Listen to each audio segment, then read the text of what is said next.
Hi, friends. Welcome back to the Ask an Introvert podcast. This is part of our mini series on friendships, where I invite my actual friends from online and in real life to interview on the podcast. Today with us, we have Syed, my internet friend that I actually haven't met in person yet. We've known each other for about a year now. Syed, would you like to introduce yourself? Yes, I'm going to try not to overthink this because I did not come with a pre-prepared introduction. Hi, everyone. My name is Syed Abidi. I am Jennifer's internet friend.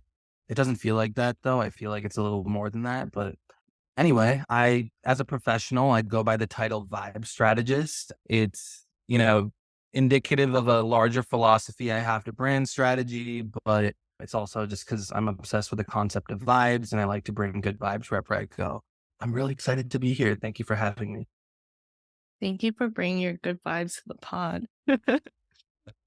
Would you like to share with everyone how we first met?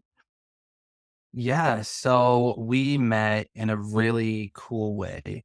We were both selected to be a part of this inaugural scholarship fellowship program. I'm not exactly sure what the exact verbiage is for it, but it was basically this sort of program for future leaders held by the organization Asians in Advertising. And it was this 3 month sort of life coaching, career coaching program specifically designed for Asian Americans in, the corporate world to just get a better grasp of their leadership identity and just do it in a way that's very sort of considerate and thoughtful of our unique, experiences as a part of, the larger Asian diaspora. So it was intense. It got it was very tight knit. Tears were shed. And it was a very kind of like visceral way to meet a small group of people. But looking back and now, it's probably the best way to meet Jennifer specifically. Is it weird I'm talking about you in the third person? You were like right in front of me. It's okay. I talk about myself in the third person. Oh, thanks. I think we'll have to share that little snippet with Asians in advertising too, because that's a really good summary. Yeah, but sidebar for the audience, outside of life coaching, I am a full-time corporate marketer, hence I am an Asian in advertising. And in your career, I think ways to make friends outside of your company is to tap into your industry. And I found this opportunity by accident, kind of. Well, I mean, searching for it was intentional, but was feeling really lonely in my space because especially where I am located in California, I feel that marketing is very white dominant. So when I tried local networking events and stuff like that, I did not meet other Asians. And so I went on LinkedIn one day and I searched Asians in advertising and it actually came up. We Oh, literally searched Asians and okay, whoever does SEO for or I this searched about Asians in that. marketing, something like that, something really close, and it came up. And then I started creeping, and then they shared this scholarship for future Asian leaders, and I raised my hand for it, even though I was scared, even though I was like, okay, there's going to be 12 people in a Zoom room. I'm more reserved, quiet. Am I even going to get anything out of this? So those are the thoughts racing through my mind, but I'm really happy I applied and got in and got to meet you. Yeah. Same. I do have to quickly just preface my cat is in the room with me. So if you hear like a faint cry, that's not just a child locked in a closet somewhere. It's a cat. Oh, Okay. his You're name is welcome. Rum. But yeah, I think it was kind of, I forget exactly how I came across it, but it was similar to your experience finding Asians in advertising. Just I led the Asian co-led the Asian and Pacific Islander employee resource group at my last company. So I was sort of just naturally looking for other sort of similarly minded organizations on LinkedIn and I came across it. And like soon after I came across it, I saw that scholarship. So I applied and I got in. So it's kind of like a bit of like a parallel path moment. Yeah. So in this case, we became internet friends. Well, yeah, we're not just any regular old internet friends. We went through 3 months of diving really deep into So many things, because leadership encompasses not only how you show up at work, but how you show up in your life.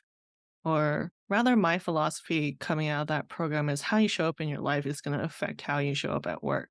And if you're not a leader in your life, or not feeling it, or don't believe in it, then it's going to be hard for yourself to see you as a leader at work.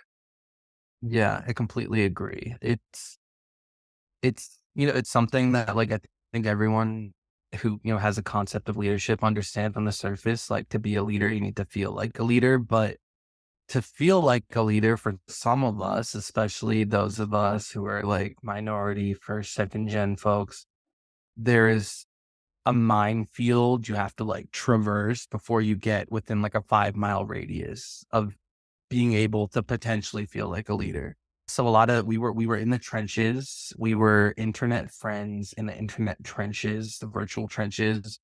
But, even though 3 months, I guess, based on, the way you think about it, it is a long time. Yeah. We covered a lot of ground in that short span of time.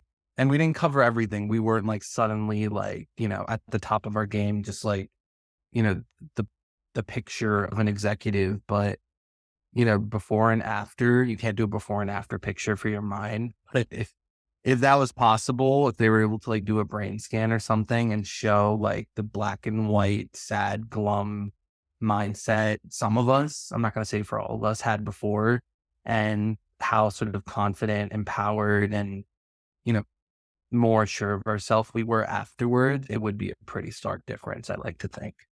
Oh my gosh. I think that could be an exercise to draw your brain state before you do all this intentional work on yourself and development work. And then at the end of, or like at a checkpoint to draw what you think your brain looks like again. Yeah, it's getting like Mhm. mild, like Rorschach. But I think there's like a more like unaccessible way of doing that for sure. Someone maybe should bring that to life for your clients. Oh, well, there's two ways. This is another sidebar completely, but I'm stuck on this right now. This is where my brain is at. So, like, I've seen those illustrations where it's literally a picture of a brain and then you draw categories, right? Like, I don't know, like in my brain, like food is probably takes up half of the space. App And isn't then that much, to be honest. Let's be honest with that one. I feel like for most of us, it's like the minimum 75%. all right, all right, okay. The other way you can do this besides like drawing it out yourself is if you actually record your voice notes. I saw the other day some software for AI where you feed them the information obviously and then they map out like what things are repeatedly coming up often for you. Um Like yeah. what's it called? A word cloud, but like for voice notes. Oh, not really a word cloud, but, like, I don't know, I need to find the visual, but it mapped out this ecosystem galaxy looking kinda thing, and, like, with my example, with how much I talk about food, food would be like the sun in that diagram. Oh, okay. Okay, I feel like I'm gonna lose anyone who doesn't think visually, I'm sorry. I Okay, so I'm gonna shift it a bit, but it's still related to what you said. I saw a TikTok yesterday, the day before, and it was like this kind of like cool spin on a concept that I've always had a bit of trouble with, which is journaling. You hear a lot that journaling, if whether it's with prompts or just free journaling, it's this way to really just get more in tune with yourself, your thoughts, the way you think, the way you describe things. And I've always struggled with it just because I get simply just because like my hand cramps up. But I saw someone be like, I don't think they phrased it like this is an alternative to journaling, but I think they were talking about like it was like an exercise to just get more comfortable just showing up as yourself and being more like aware of how you show up. So it was just recording like a 60-second video of yourself at the top of every morning, just stream of consciousness, say whatever, but like do it as if you're talking to like an audience. Like I don't know how relatable this is to everyone, but like I feel like a lot of millennial Gen Z kids, like, they grew up, like, pretending to be, like, a YouTuber, and, like, instead of talking to themselves, they were like, "Hey, guys, I'm about to dig into this ramen," and there's, like, no one there. But it was I even did that sometimes, but it was, like, this, like, mildly, like, therapeutic way of, like it's basically just, like, romanticizing, like, these, like, simple moments and, like, framing yourself in a specific way, but, like, in the context of journaling, which I'm kind of forgetting why I'm even talking about this, but in the context of journaling, it's such, like, a cool, next wave, sort of iteration of it. It's just like, 1, your hand's not gonna cramp up, but 2, it's just like it's literally you. It's just you speaking your mind, no judgments. You don't have to, like, post it for everyone to see, but it's just you getting comfortable talking for yourself with no parameters in a short amount of time. And I imagine I haven't done it myself yet, but I imagine over time, like, that comes into, like, more autonomy, a deeper sense of self, comfort, just speaking your mind and not, like, trying to be a version of you that fits in different scenarios and dynamics. I'm rambling a bit, but yeah, it was just interesting to me. And what you said kind of reminded me of that TikTok. Yeah, I think everything we just talked about, our whole tangent can be categorized as like mind maps. And we'll Mhm. just sum it up there and we're going to park that. But I wanted to come back to leadership because I think if I replace the word leadership in our conversation that we just had with the word friendship, I think a lot of stuff would apply. What do you think about that? I think you're on the right track, kid. I kind of not to, you know, get too much back to like self-discovery and sense of self and all of that. But I think a big part, a big overlap between leadership and, cultivating friendships is in a way, you do kind of need to know what you're bringing to the table, what you're offering.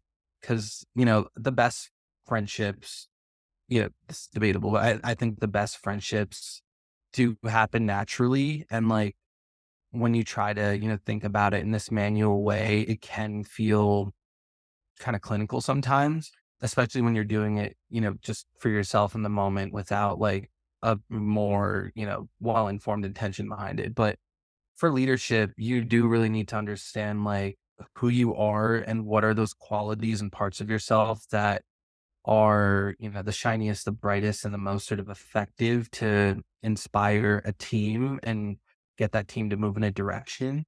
And that like tangents out into like, soft skills and all of that stuff. But for friendship, you know, a lot of us, don't have I'm going to call it a privilege of developing a lot of those natural friendships. Like a lot of us, don't have like a bunch of childhood friends that know like every version of us, from middle school or high school or whatever. So as an adult or just, someone who is a bit more conscious and self-aware, like you kind of do need to be a bit more intentional with how you're forming friendships and what you can bring to them. Because as much as you need friendships, the person on the other side of the table's more of a corporate way to say it, but the person on the other side of the potential friendship, also has needs for their friendship. So what can you bring? Are you a listener? Are you someone who is, hey, when people say they're an empath, are you like more empathetic? Are you someone who can like hype someone up? And a lot of this in friendship, like, of course, it's going to feel like less like, I guess like it's going to feel a bit more seamless and intuitive, of course. But, you do kind of need to be conscious of it, especially, making friends as an adult. Yeah, I agree with needing to know what you bring to the table. You don't have to break it down like bullet points in a resume or check off boxes like that. But what I found in adult friendships is usually you're seeking like some really close, deeper friendships, right? I don't think anyone really shows up and says, I absolutely have zero friends. You might feel like, oh, I have no friends, but there's gotta be some people in your life. What And my case? Yeah, or cats, or in my case, 30 something plants. So, The species or form of friend doesn't really matter. Everyone has a friend to some degree, even if it's just the bonsai tree next to their computer, which I'm staring at in this moment. yeah, but I think it's easier to seek out friendships when you're confident that you can be a good friend to someone else too. Yeah. And like to to go back to like the point about like an overlap between cultivating leadership versus friendship, like a big part of it is like believing that you're worthy of friendship, worthy of leadership. It kind of goes back to what we were saying earlier in the conversation. Like it sounds, something like something very sort of simple and like, yeah, you need to feel worthy that you're able to make friends, you're able to be a leader, but actually, applying that in real life and like living it's a different game. So yeah, I think going into those kind of dynamics, like you do need to be a bit more intentional and there is kind of like a level of that's just, cringy term, but like self-love that happens in both. I know everyone says self-love is cringe, but I really do think that we have to embrace the cringy stuff as adults because that's what brings us back to kids and being playful and actually just making friends naturally. Yeah. And it's like it's funny because one of like the things that I've been noticing just as a part of growing up and feeling like an adult is that I'm like revisiting a lot of these sort of commonplace terms and concepts that really get thrown at us, everywhere from like advertising and branding to just in real life. And self love is one of them. Like you cringe because like when you think of, well, at least when I think of self love, I think of like, I don't know, like a Bath and Body Works commercial and some Mm, like dancing as they rub like lotion on themselves. That sounded weird as I said it, but like it's like this thing that's been so like commodified and commercialized where yeah. like now, like, as I grow up and I'm like, wait, self-love is something that is deeply meaningful. There's so much to it and getting to the place in your life where you can practice it. There's like a whole like it's a journey to get anywhere near having, true, love for yourself. But just even getting to like the point in your life or the point in your mindset where you're able to like acknowledge self-love for what it is as opposed to like all of the sort of sentiments and, vibes that have been casted off it from, businesses and media and advertising around us growing up. So yeah, like self-love, self-esteem, like all of these kind of things that like we all feel like we know what they mean and what they are to have for ourselves.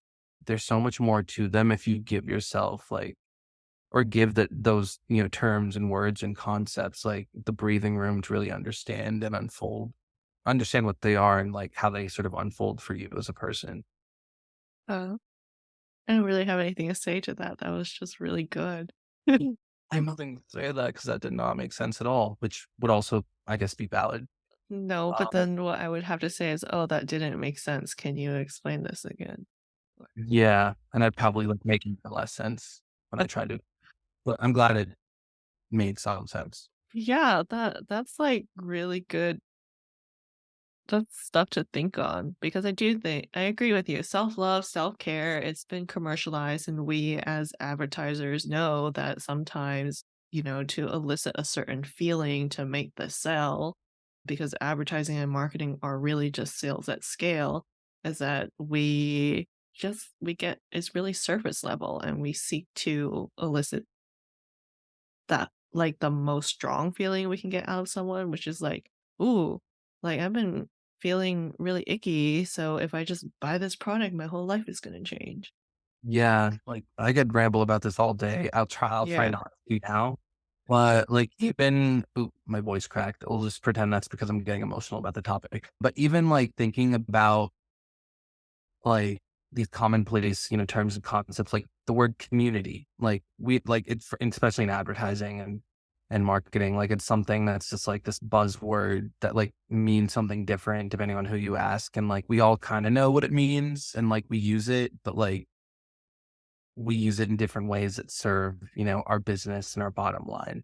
But like being a part of Future Leaders with you, that program, like it gave me like this moment of like oh, this is community. This is what having this close knit circle of like-minded, individuals that care about you and want to help you, and you feel this sort of innate, urge, desire to help them and be there for them just because, you're all kind of, you have love for each other, but you're also like in the same proverbial boat. Like it's and that's just my experience. It could mean something entirely different, but equally as meaningful to someone else. But it's just like another one of those things that like for me, like I attribute it to just growing up and being more aware and conscious. But like I imagine it could happen for anyone when like, you know, they have that experience to understand this like commonplace thing on a deeper level.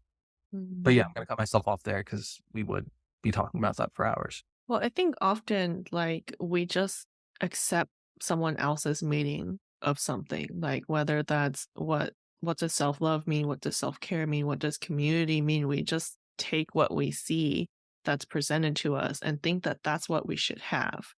And so with friendships, especially as adult introverts, I think this is an opportunity to create our own meaning of what that is like. Like, you didn't understand what community was like for you until you were in our future leaders group. So for you, what does friendship mean as an adult now? Man, so as an adult, I think before I get my answer about an adult now, I'll tell you what like because friendship is also one of those like terms and concepts that like we think we know and have a grasp of, but it kind of just unfolds and iterates as you grow up. But like before, I was like, friends are just like cool people that you like that you hang out with, and like for some reason want to hang out with you as well, and you do fun things together. And like that's like while I wanna, say that that's, like, the concept of it, I had, like, in high school and middle school, like, I carried some of that into my 20s as well. But, as I grow up and as, I kind of am taking stock of, like, the people that have been with me for some time and that I've, like, wanted to just stay connected with and understanding, like, what is that, like, through line between all these, people and felines that I just want to stay connected with and just keep having that back and forth. It's because the thing that I think really kind of defines my concept of friendship now is like people who accept you for all you are and just like give you just a vibe, like a vibe in a space of no judgment, and you can just sort of just be who you are. You don't have to think about it. You don't have to think about what version of yourself or what sides of yourself or what facets of yourself you're like presenting to them. You don't, well, I mean, being Asian and like you are constantly thinking about like, I don't want to burden this person, but like beyond that part of like not wanting to like be too much of a burden on person, like you're not afraid to just like share, your struggles or just like thoughts that just come up because you just know like whatever you throw at that other person, they will take it. They might judge you for it, but they're not judging you as a person. They're judging what you're saying. And a lot of times, like they might be right because they know you that well. But yeah, for me, just to try to bring it back to like some cohesive, concise thought, friendship as an adult now means, you know, a relationship with someone who just accepts you for all you are and loves you for it and doesn't judge you as a person. How do you know if someone can be that for you? I feel like I should be asking you that. You can. Yeah, I'm gonna ask you that because I don't have like I can ramble for like 30 minutes to try to find some semblance of an answer, but instead of forcing you to tolerate that, I'm just gonna ask you instead. I think all of those things, like, oh, like the biggest takeaway I got from everything you shared was the nuance about judging, right? Like everything you share with them, they'll judge it, but they won't judge you for it. And I think to have someone who can do that for you, you also have to know how to do that for other people.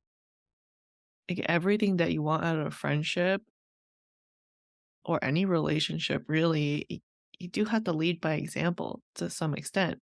And then the other thing is you actually have to put yourself, I don't wanna say out there, I hate leaving the comfort zone, but, like, if you're gonna invite this person to get in your comfort zone with you, sit on the couch, like, roll up as potatoes and share all your worries and your dreams and all the things you're scared of telling other people, you won't know if they'll be accepting of it unless you share it with them.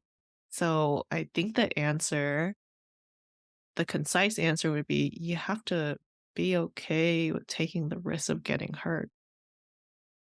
Yeah, that's that makes a lot of sense, and I think you're right, and I think kind of looking back on what I shared about my concept of friendship, it's important to contextualize that even the concept of a friend, like, for me, a friend is someone that I am just, like, deeply connected with and, to the point where we just know each other and don't judge each other and accept each other, but for other people, like, a friend is just someone that you're friendly with that, like, you can hang around at a party with, like, and, like, you're familiar with, and, like, you don't actively hate that person.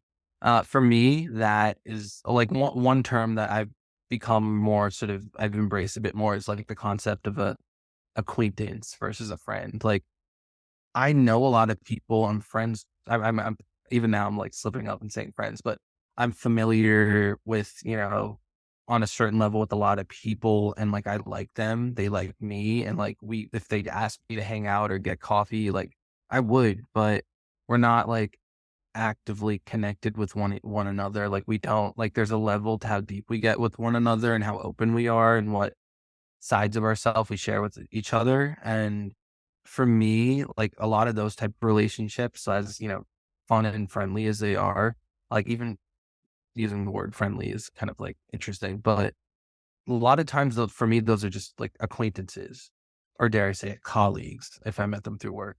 But yeah, for me, like a true friend, like when you think of like the Toy Story, like you got a friend in me, I'm thinking about someone like that's a ride or die that really just like you have that sort of platonic, twin flame match with, but that could be entirely different and skewed, in a different way for someone else. So yeah, I just want to like sort of say that because yeah, there is no sort of definitive, concept of friendship. It is what you make of it and what you want of it, especially as an adult. Yeah. So if we were so for your definition of a ride or die friend, do you have one of those in your life?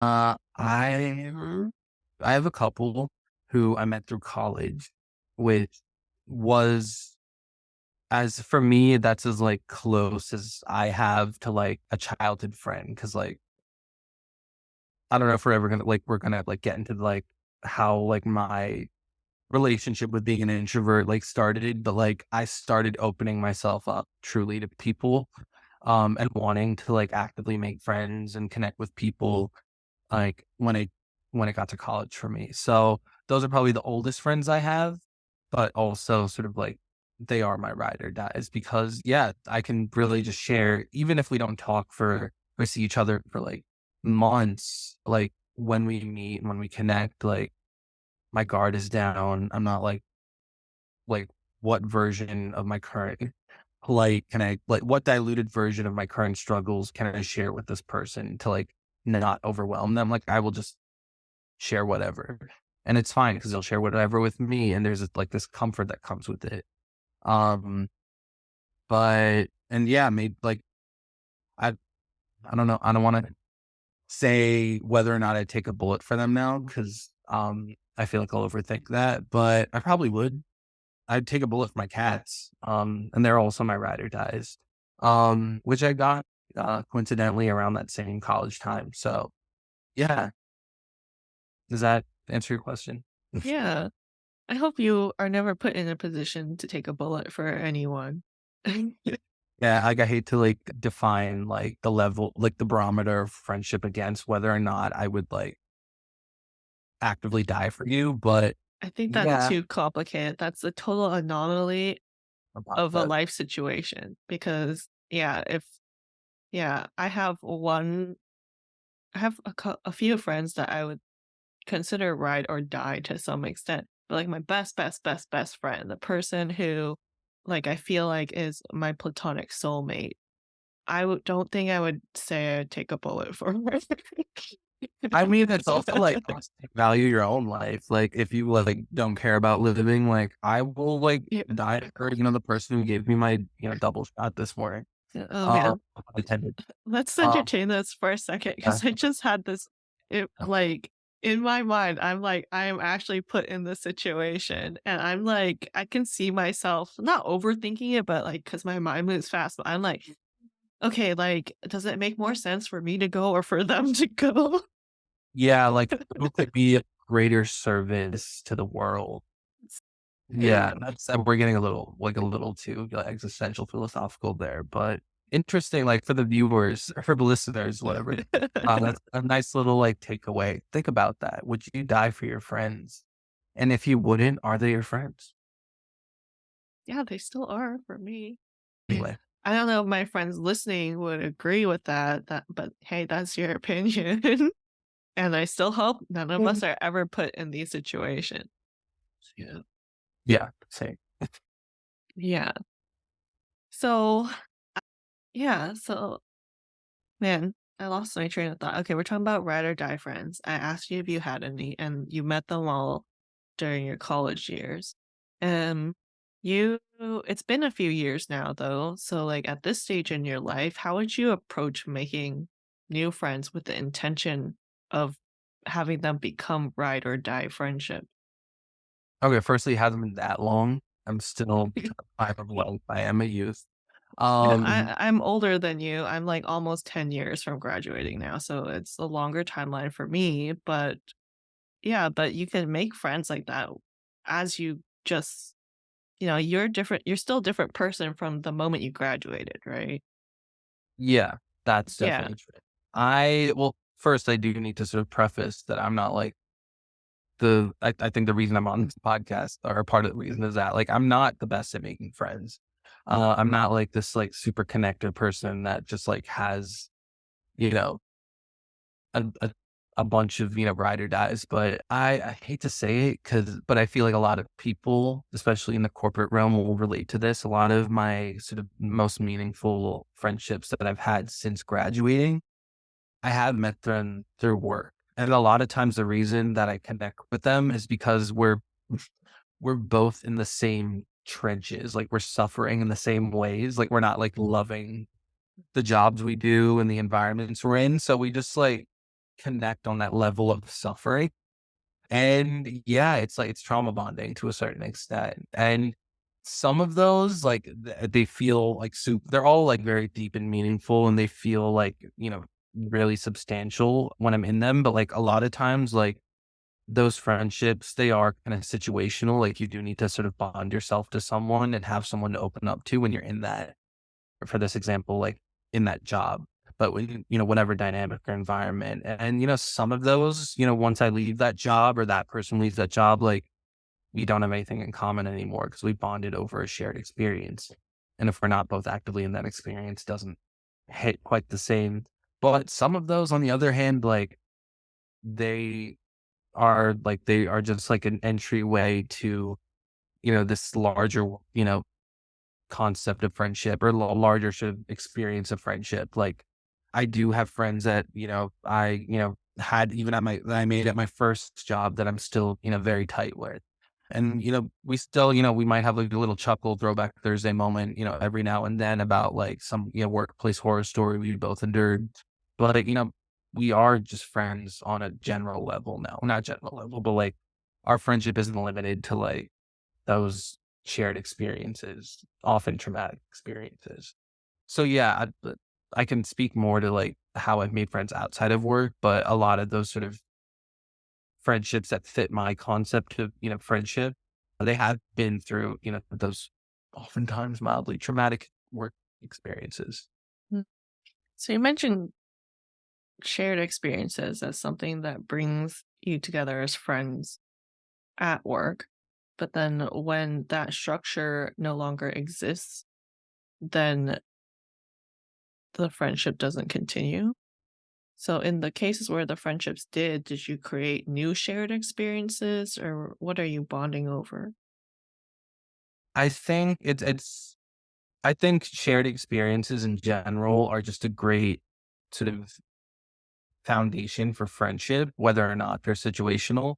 And in the cases where they did go on beyond, whatever that originating shared experience was, it was more so like we already kind of like would have been friends. Like we were both like friend material to each other, but at least for me, I unless, like, I'm in a situation that's very intentional to just being connected with someone and interacting with someone, a lot of times, like, I'm not like if there's this cool person that maybe is that platonic soulmate, but they're just, like, a person in the coffee shop that I'm in, like, I probably won't become friends with them because 'cause I'm not talking, random people in coffee shops. But if I'm repeatedly in the same, environment and in the same context with a person that, ends up being someone that, that does, sort of exist from that same friend material, it's more of like, I'm kind of getting lost in my own thoughts here. Basically, what I'm trying to say is that like in those, those times when, that friendship did go beyond work, it was because, we basically we had, the lucky coincidence of meeting through a shared experience. And we used that experience to basically just create the foundation and foster our friendship. And in the situations where it didn't, like we just didn't have that much in common and we weren't like friendship material to each other beyond that specific context. I feel like the more I try to explain it, the more I'm gonna like make less sense. Yeah. So I'll cut it off there, but hopefully that answers your question. I Yeah. think I was answering a question when I said that. I forget now, honestly. Y- Yeah, well, I'll share a personal example to kind of illustrate what I think you're saying. So, like, I have a few friends at work, and I don't know for you if it was intentional or not, but I can see if I'm gonna be friends with them after we stop working together or not. Like, I feel like I already know. So there are people that, yeah, I have fun working with. We have solid working relationships. We'll have fun at happy hour if I happen to attend, and they're easy to talk to. But if you were to ask me right now, would I hang out with this person in any other situation? I would say no. And so I kind of already know where that friendship is going. Whereas there are a select few individuals where I can see myself like traveling with them. I can see myself poaching them if I ever leave because I like them that much. Yeah. I Yeah, that Right. makes sense. And yeah, like not to plug the personal brand too much, but it is instantaneous in a lot of ways. Like when you meet someone, like there is that sort of intuitive vibe check moment where you're like, okay, I know how to talk to you. Like I Yeah. either to formalize myself in a way that is conducive to our specific dynamic and I need to like button myself up a bit because that's the vibe I'm getting from you. Or like there are those moments where you just like meet someone, even if it's like your first time being introduced to them, and you're like, okay, I can already tell that like I'm gonna be like venting and all my bullshit around you, and Mhm. I feel safe to do that. So that's like kind of like a person to person thing, Yeah. and it's not always sort of indicative of like, okay, you passed the vibe check, so we're gonna know each other till we're both 105. But But yeah. there is like you do kind of have that sort of like intuitive moment of like knowing how much of yourself you can share with someone on first interaction. Yeah. But I've also been wrong. Like when I left my last job, I thought I was gonna leave with a couple more friends, but it didn't pan out that way. Yeah. Oh, Because never. that's the thing with friendship. Sometimes the other side doesn't want the same thing as you. Yeah, like Yeah. I watch a lot of TikTok. I used to work at TikTok, but I watch a lot of TikToks now for my own enjoyment. And like one of the I'm on like a lot of like because I'm on my job hunt currently, like I see a lot of like HR tips or like things to never do in work, like those kind of videos. And like one of them is like make never become friends with anyone in the workplace. Like, what? That's like the only way I make friends. as an adult. And I think it's well intentioned because like you don't want to like open yourself up too much to someone that is paid to be there with you or not with you. Yeah. Well, paid to be in the same environment as you. Because yeah, like in worst case scenarios, like it's every man for themselves, for every person for themselves. But to the point about shared experiences, like a lot of people, like, there's so many great, connections to be made at work and not even like work, like as we met through a shared experience and, it turned out to be amazing because we're having a conversation, and we're recording it. But yeah, it's just like interesting. I think like people, it also kind of brings up, the topic of like personal boundaries people set and like the confines with, how they regard specific types of friendships. Cause I like work friendships versus like personal friendships are a thing. I think you can have layers to a friendship too. There's one friend I can think of. We met at work, but in the beginning, we are just like both really focused on work, both strong boundaries, both introverts, and just both straightforward. Like we just want to get our work done, right? And everybody said we were going to be friends, which made me not want to be friends with her even more because I just wanted them to be wrong. Because in the back of my mind, I was like, you don't know me. But Mm, anyway, yeah. so we did become friends. And and so now if there's layers to our friendship, yeah, she's my personal friend, and that means that's how I see her. But when we're at work, I have to turn that off a little bit. You know, I have to focus on the working relationship. I have to make sure I'm not playing favorites. Yeah. I mean, you like there's nepo baby. Like, why not have nepo friends? Actually, from like a minority background, like maybe we need to like introduce the concept of nepo friends to even the corporate playing field a bit. That's a different. Uh, that is how But white people play, right? yeah, but like, sometimes kind of fight fire with fire. Okay. That's a Okay. different conversation. Y- Yeah. Oh, that's such an interesting concept. Yeah. Okay. Playing field fire with fire. Yeah. If you had to share with the audience one lesson on friendship, what would it be? This feels like kind of like a cop out answer because you mentioned a version of this earlier. But if you want true quality friends, whatever your concept of that is, you know, it's always going to be founded on a mutual connection of acceptance of who you are, who both of you are, like entirely. You can't go into a friendship compromising parts of yourself to fuel the relationship. Like a true friendship, and this I don't think this is gonna be debatable, but some people might feel a way about it. A true friendship, like has no judgment.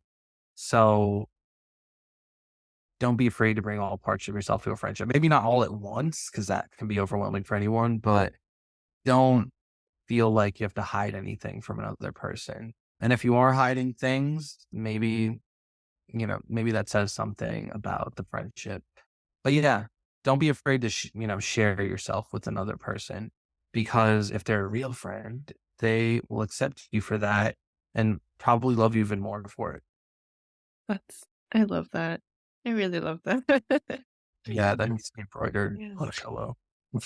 I have a favor to ask for all the introverts out there who are looking to make friends as adults. Why do you think they should work with me? Yes. This isn't a favor because I would find a way to shoehorn this in somehow. I think, you know, a lot of us, more than, the average person might think, identify with the label introvert. And while it's layered and there's nuances to the quote unquote introvert experience, it is something that is very unique. And, if you get it, you get it. If you don't, you don't. But, as widespread and mainstream now as the term introvert is, it's kind of like what we were talking about earlier, like terms like community, self love. And like you think you get it and you think you identify with it and you think you're like okay with it. The concept of being, coached with that consideration and thoughtfulness towards your identity as an introvert and, the ways which you identify with that, that label introvert, it's rare. It's for me, like being in marketing advertising, like it seems genius, but surprisingly, like, you know, you, Jennifer, you're ahead of the curve by, being, a life coach for introverts. So don't underestimate, getting back to your question, don't underestimate, the value of being coached in a way that is, super thoughtful, almost on a granular level to your identity. And even, in my friendship, with Jennifer, like I've been passively coached as well. Even when we're catching up, you having our monthly catch ups, like she finds a way to kind of sneak in and, her sort of the coach mode of Jennifer and, help me out, even when she's not trying. So on that level, I can, 100%, say that it's worth it. Is so worth it. But I have, learned, the power of really kind of seeking out help for you on an individual level. And when it comes to seeking out help as an introvert, unfortunately now there aren't a ton of options, but fortunately this option, with Jennifer is one of one in the best of ways. And I feel like she's going to be a hot commodity, once this becomes a bit more widespread and people are a bit more tuned in to the need for sort of, gratification on an identity level, especially when it comes to introverts. But for now, just get in while you can and really just learn more about yourself through a very thoughtful lens. Syed is the hype person if you ever wanted to just feel so validated and affirmed and on the verge of tears of just like the power of being seen for who you are. That always brings me to tears. And I feel that always in this space that we have together. I feel valid. Oh, It's valid. Thank you for saying that. And I'm glad I can, gratify, how awesome and how awesome you are on a human friend level, but also how helpful and effective you are, as a coach. Because if I knew about this, if you offered these services when I was in college, like, oh, I feel like I'd be like the CEO of some company by now. Like, I you feel could like if I be. got, I mean, yeah, but like it's gonna be like in like 10 years when it's like a normal age to be a CEO. Anyway, yeah, I just like, I don't want, I can't underscore the level of empowerment and like sort of just amplification of these really sort of intuitive, nuanced things, concepts that we live with but never really sit with that you bring to the table, even in passive conversation. So like imagine that on like a intentional, one-to-one level as a coach and a coachee. I think that's how you Mhm. say it. Well, you can either climb the ladder to become a CEO or you start your own company and you give yourself that title. Just a Or note. become a nepo friend to someone. Now that I'm thinking about it, nepo friend, that's just nepotism. That's the original concept of nepotism anyway. But nepo Yeah. friend, well, let's claim that as like when people that aren't white are practicing nepotism. Um, Yes. Again, conversation, that's for a different podcast, but I did need to sort of course correct that a bit. There's more there for sure. But we'll just park that as well as many of our conversations require. So where can we find you online? And if people wanted to work with you or be friends with you, what can we do to find you? I mean, there's a chance I might be that random person in a coffee shop, with you. So reach out to me in that dynamic if you see me. But Uh, you can go to my website, www.vibestrategist.com to learn a bit more. It is, a bit more for like me as a professional, but there's some personal stuff on there. You can meet, my personal team and of confidants that are all felines. But yeah, if you somehow are an employer that heard everything I said and still, think I could bring value to your team, hit me up on there. And yeah, I think if we are truly destined to be friends, the mutual vibes we share between each other will just somehow, shoot out into the universe, and the universe will like make us meet and have that meet cute in real life. Yeah, vibestrategist.com if you want to learn more. Okay, I'll drop that in the show notes as well. And, if you don't feel like reaching out directly, but you think Syed's really cool, let me know and I will connect you two. Or or you Or can start a Yelp page for me and just review me based on your experience with my personality on this pod. Again, that's another like weird, obscure concept with Nepo friends. That's for another podcast. But also feel empowered to do that if you don't feel comfortable just reaching out. I think you need to add to your to-do on a monthly basis to check Yelp for a profile about you. Yeah, like if I was white, like I feel like that would be like the epiphany moment that would cause me to start like found a startup. But I'm not white, so that's just gonna be like a fleeting passing thought. No, that's just how you're gonna meet someone who was listening to this and followed through on your suggestion. Yeah. Okay, I'm gonna stop. Later. Yeah. All right. Well, thanks so much for your time and for sharing with us your thoughts on friendship, for letting me record this conversation. It's not something any introvert friend would let me do. So thank you for trusting me. And to the audience, we'll talk to you next time. Bye everyone. Thank you for Bye.